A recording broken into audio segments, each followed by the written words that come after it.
Dans la vie, en fait, il n'y a que deux possibilités, c'est ou la peur ou l'amour. Donc ça veut dire que deux possibilités, c'est ou la peur ou l'amour. Donc ça veut dire que si j'ai peur, eh ben, il suffit que je sois dans l'amour pour plus avoir peur. Les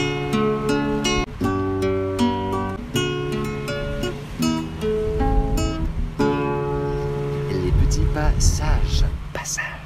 Bonjour à tous, bienvenue sur la chaîne des petits passages. Aujourd'hui, nous allons parler de peur et d'amour.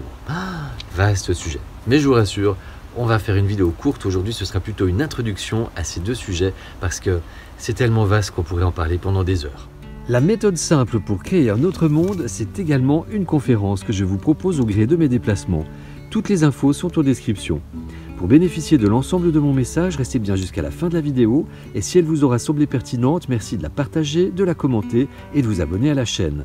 Semons des graines ensemble. En fait, j'ai envie déjà de vous partager ce qui a été une des plus grandes clés récemment.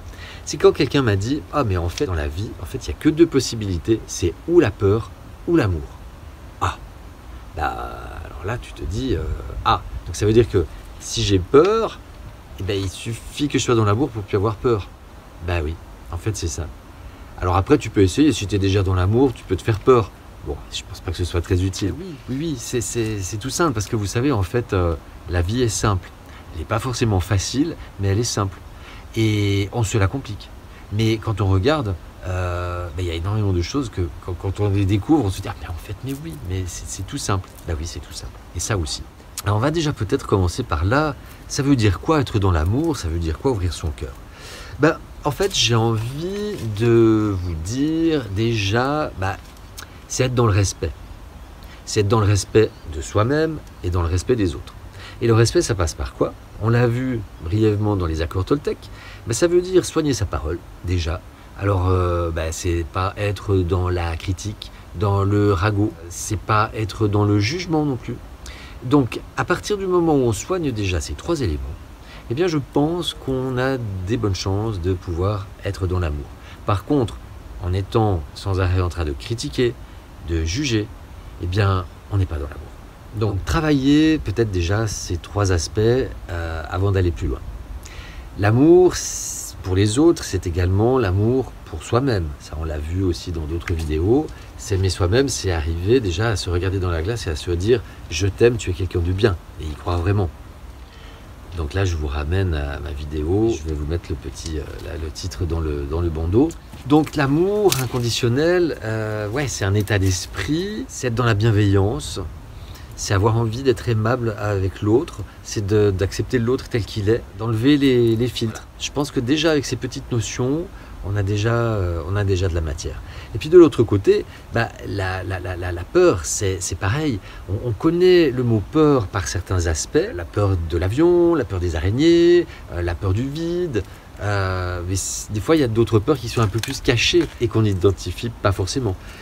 Donc, le premier travail, ce serait déjà d'arriver à identifier nos peurs, derrière nos émotions, en fait, qu'est-ce qu'il peut y avoir comme peur?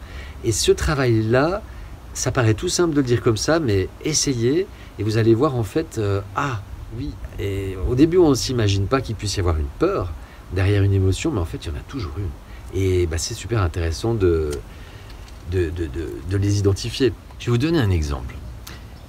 Il y a une période où je m'étais mis à constituer une petite réserve en cas d'événement climatique, une petite réserve de nourriture en me disant ça servira toujours à moi, à des voisins, à des amis. Et un jour, j'en parle avec une amie qui me dit en fait si tu fais ça, c'est une peur. Une première réaction, je me dis non, c'est pas une peur, c'est de la prévoyance.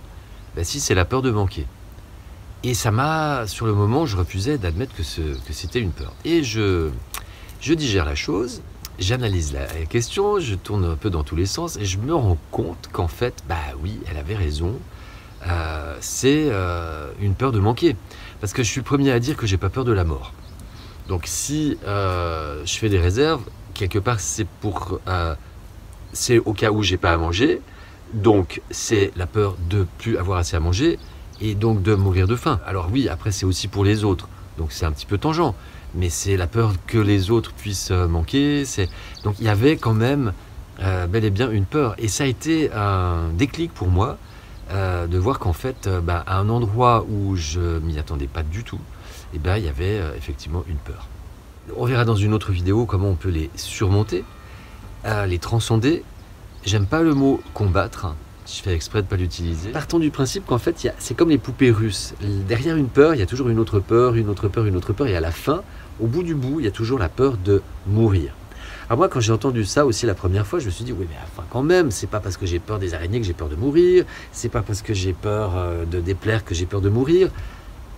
Alors en fait, je pense que ça tient en quelque chose de tout simple, c'est que c'est pas mourir physiquement. Mais en fait, on l'a vu dans la vidéo des besoins, la pyramide de Maslow nous parle de 5 besoins fondamentaux. Et en fait, je pense que c'est intéressant d'avoir cette grille de lecture, parce que c'est pas forcément la mort physique, mais ça peut être une mort sociale, par exemple. Peur de déplaire à quelqu'un, c'est une mort plutôt sociale. La peur de parler en public, c'est la peur d'avoir honte. C'est quelque part un peu la mort sociale aussi. C'est la mort de la confiance. Donc en fait, quand on a cette grille de lecture, de voir en fait la mort de quoi ça pourrait être, sachant que chaque mort implique un processus de deuil, et c'est quelque chose de désagréable, eh bien je pense que c'est intéressant. Et effectivement, à la fin, il y a la peur de mourir, mais c'est pas forcément la peur de mourir physiquement.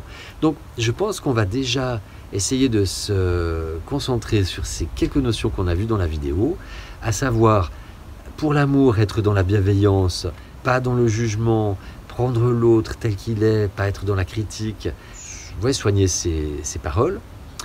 Et puis pour la peur, identifier nos peurs en essayant de voir en fait derrière une émotion quelle est la peur, et puis quelle est peut-être l'autre peur derrière, et voir éventuellement si on arrive à identifier au bout la peur de mourir, mais de quelle mort il s'agit.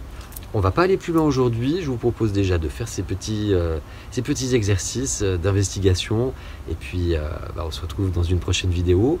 Je vous invite à vous abonner, à cliquer sur la cloche, et puis je vous dis à tout bientôt, prenez soin de vous, je vous aime.